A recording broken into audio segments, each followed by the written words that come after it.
If you're a real person, if you're somebody who likes to think deeply about things or you like to contemplate life, and you tend to be sensitive to things that other people miss, then creating content to market yourself and your work might be one of the hardest things you have to do.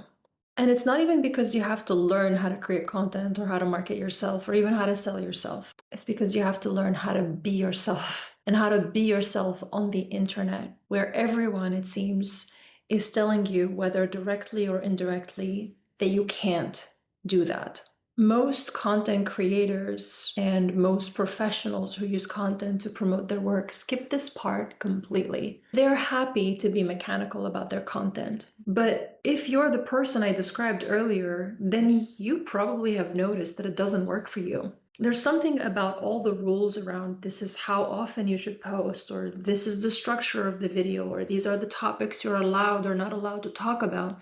There's something about all these rules that stifles your creativity and kills your joy and just takes away that something about your content that really makes it land. You end up creating something bland that doesn't really move people, because your people can feel that.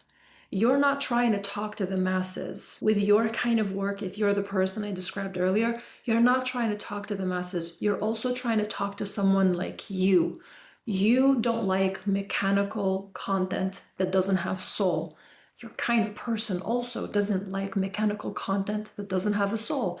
So why are we doing this? We do this because we look at successful creators and we think, well, who am I to do it my way? This person certainly knows something that I don't. And I'm here to tell you, I have less than 500 subscribers at the time that I'm making this video. And yet I have a business that is, when it comes to revenues, in the top 3 to 8% revenues in the United States, depending on the year, of course, because businesses fluctuate. But it is a successful business that I ran at this point for over a decade. And is it all because of my YouTube channel? No, but YouTube is a huge part of it, and YouTube supports everything else that I do to have a successful business, but I'm able to express myself fully and freely with my content.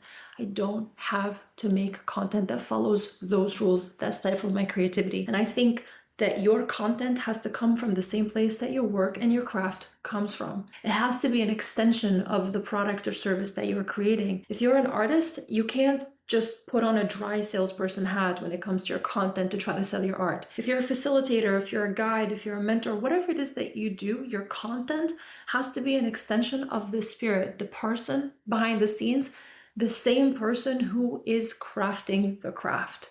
It has to come from you, your full self-expression. I've been a marketer for more than 18 years, but I've been an artist my whole life. It always seemed like I've been trying to combine these two parts of myself, the artist and the entrepreneur. And it always felt like a struggle to try to get these two parts to work together. If you've ever felt like you couldn't be both successful and real, then this channel is for you. My work here is to help you make money from your authentic creative expression. Make marketing part of your artistry, part of your creativity, part of your self-expression. If you like these kind of conversations, I'd love for you to subscribe. Okay, so instead of thinking of your content in silos, like what am I going to post this week or this month, I want to invite you to think of your content as your body of work. Your body of work means that every piece of content you create is an investment.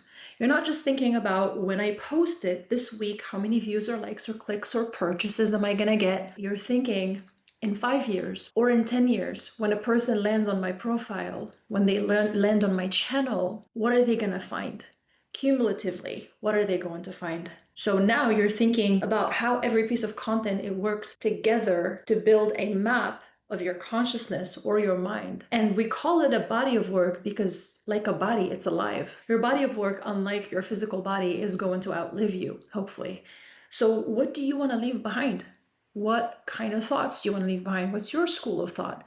What's your philosophy? What's your perspective? What do you care about? It should document you as you embody your body of work. So this is what I mean when I say your content has to come from the same place that your work comes from. It has to come from you being fully self-expressed. Whatever it is that you say you believe in, your thoughts, your ideas, your values, they need to be reflected in your life behind the scenes when nobody is looking.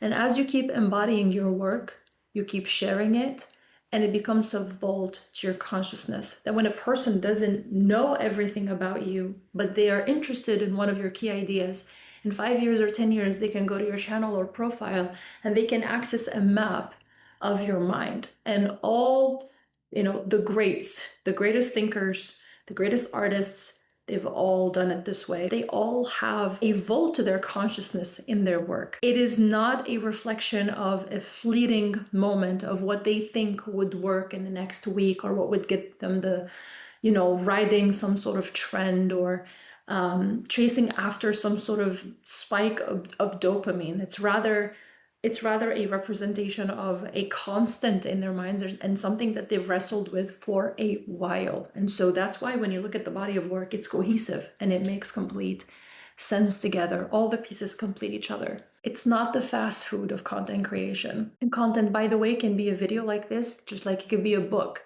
It could be a podcast episode, or it could be music. It could be any kind of media, anything that transmits an idea or a thought or even a feeling. This honestly takes a lot of courage, and it takes a lot of honesty with oneself. For the longest time, I told myself I wanted to make videos like these where I just take my time to talk about whatever it is I want to talk about. And yet, because of my marketer programming, or maybe because I also looked at what worked for other people who were more successful, I felt like I could not let myself fully own this part, and that I needed to continue creating the kinds of videos that I thought would work on YouTube, that everybody said would work on YouTube. But if I'm being honest with myself, because my heart wasn't in them, I half-assed them. I didn't really fully show up for them. I didn't enjoy a lot of the things that I had to do, so it always felt like a push. I was just trying to get it out of the way. I was just kind of trying to get through it, which meant I didn't deliver the best work, which meant I didn't get all the results.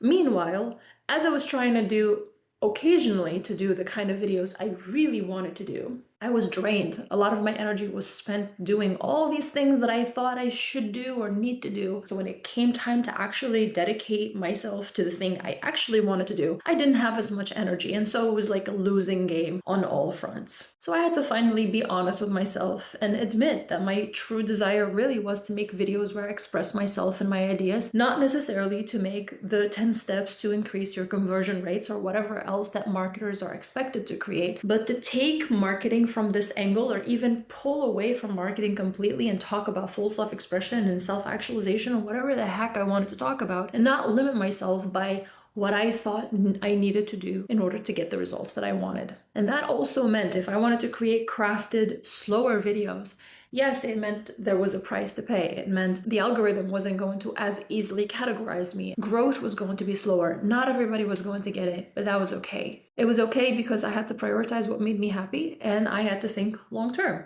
Body of work. When a person comes to my channel in 5 years or 10 years, what is the experience that I want them to have?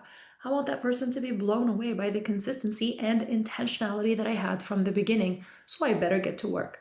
This whole process is about finding your voice and learning to trust yourself, learning to trust the kind of creator you want to become and the kind of content you want to create. But I want to tell you, this is not something that you get to by thinking about it. This is something that you have to look back on, meaning you create and then you observe what you've created and you start to piece it together. And the faster you can create, or the more volume you can create, the faster you're going to find your voice. Now, I know you might be thinking, hold on, you just told me I need to slow down so I can create better.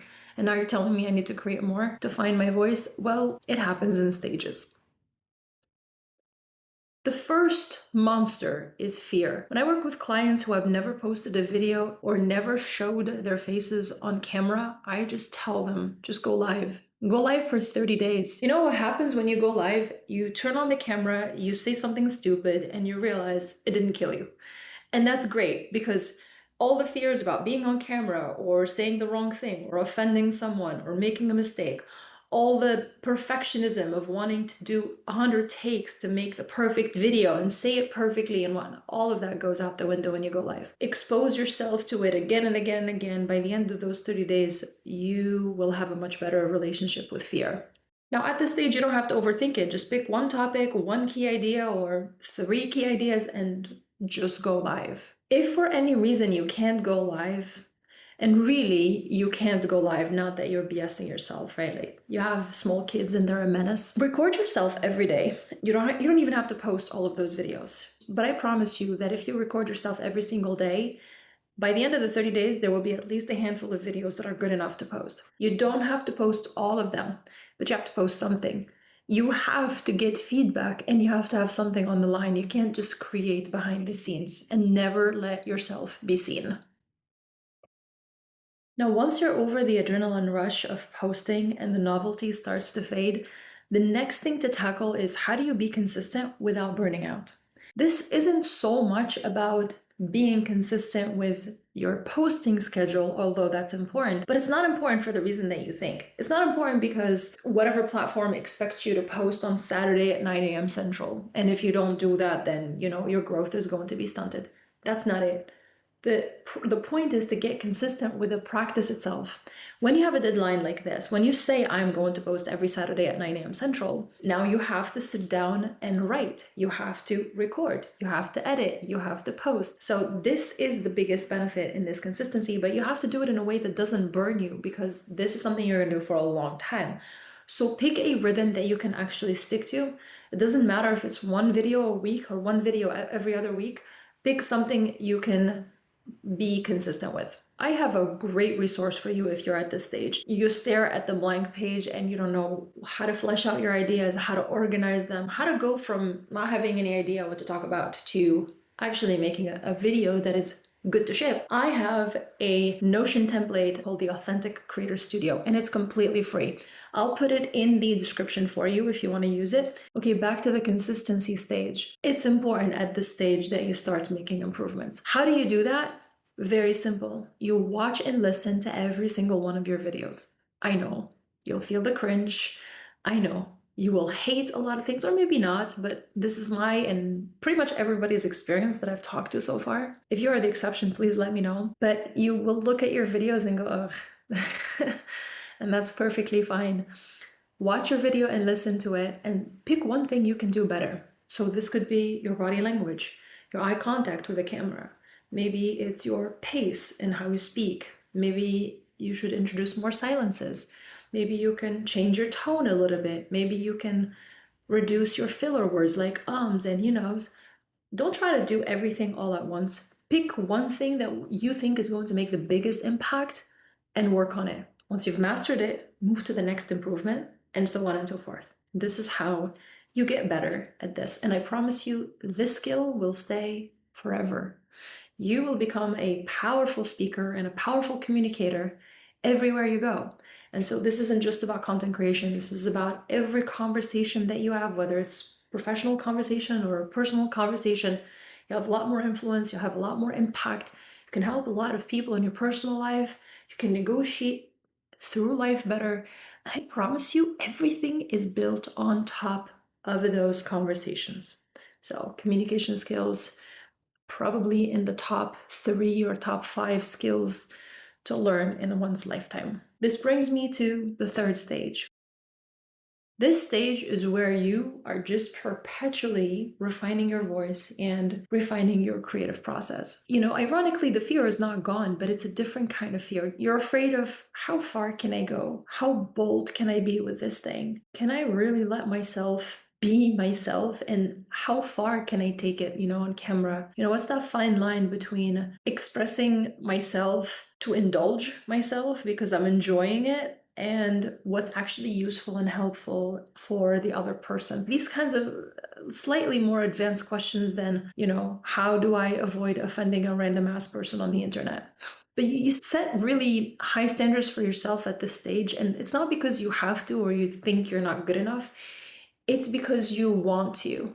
There was a time much, much earlier, I would say in the first year or two, where I had a few creators that I didn't know it at the time, but I was putting on some sort of pedestal. So I looked at them and I thought, they are where they are because of the way they speak. There's something about them. There's something about the way they communicated. There's something about the way they showed up. There's something about their presence. There's something about their process. There's something about whatever. They have some key or some secret sauce that I was not privy to. And the more that you do this, the more you start to realize that it's not one thing. It's a multitude of things. This is really it. So you stop trying to be more like this person or like a puzzle or an amalgamation of a few inspirations, your secret sauce is a lot more eclectic because your inspiration is a lot more varied. You start to find a clearer idea of the kind of creator you want to be. You feel a lot more confident about your own voice of what you think. Your opinions are not based on a couple of books or videos or whatever. Your opinions are actually these perspectives that you built over time because you've been thinking about these topics and writing about them and talking about them for years. So inevitably you're going to develop your own point of view or your own philosophy. At this stage, if a person is going to give up, is because they haven't picked something that they love. But if you genuinely enjoy contemplating, thinking, you're gonna love this. If you do it this way, if you don't convince yourself that you have to create content the way everybody else is telling you to create content, but actually do it in a way that brings you joy. And no matter what you do, your content is going to be a force multiplier. Some of my clients do come directly through my content today, but a lot of them don't come directly from the content, but the content had contributed in them knowing me enough to want to work together. Some clients land on YouTube, they watch a video, they resonate with it, they decide to work together. But then there are some clients who came through someone who watched my content who told them about it. So it wasn't YouTube that served my content. Sometimes I would get invited to a podcast because I have good content that resonates with a podcast host, which by the way makes it a lot easier for you to be invited to podcasts if you create good content. And then a person who listens to that podcast wants to work with me. Sometimes I'll be in a networking space, I'm connected to someone who knows someone, and instead of being like, here's my phone number and let's jump on a sales call, it's more of a, here's my channel, go check it out. And instead of me having to spend God knows how many hours per week talking to people and trying to, explain to every person what I do and how I think and what I care about, they have this channel they can go to and watch my content, and they can self-filter. They either love it or they're not really convinced. But by the time they end up scheduling the call to talk to me, they already know me, like me, trust me, and it's so much easier for us to work together. I didn't have to spend 10, 15 hours with them one-to-one. My content did that. No matter which way you end up marketing your work, promoting your work, having content out there that represents you well is going to be beneficial. Money comes from impact, and impact is not about width. It's not about how many people can you quickly get to click and kind of sort of listen to you in the background. Impact is about the change you make within a person that they feel. If let's say a video has like 100 views and there's only one person who paid attention so deeply that they decided to then binge watch all my other videos, that person is so much more likely to spend thousands and thousands of dollars in their lifetime with me. And that's what ends up happening with my clients, by the way. I have an excellent retention rate, a rate of clients that keep coming back and repurchasing and telling other people. So it's not like I have to constantly go find a new buyer because these buyers are repurchasing or telling other people to buy from me. They're sending me referrals. So you see, it's not about getting 100,000 views on every video or 1,000,000 views, because one person who watches with that intent and that presence is going to have a much bigger impact on your business because you had a much bigger impact on them as an individual. You really need to ask yourself, why am I creating this content? I don't know about you, but for me, it's money, impact, and full self-expression. I'm embodying this behind the scenes, and then I am documenting my mind and my consciousness and hopefully leaving something behind that I feel was worth creating. I'm a happy woman. Now, on top of that, if I can have an impact on other people and make money, cherry on top. And that's what I get to have with my YouTube channel. And it doesn't have to have millions of subscribers. Here's a sobering fact. There are more than 500 hours of video footage being uploaded on YouTube every single hour. And I think this was calculated before AI blew up. With AI, it's only worse. We don't need more content. We don't even need better content, although we do, but we don't need slightly better content.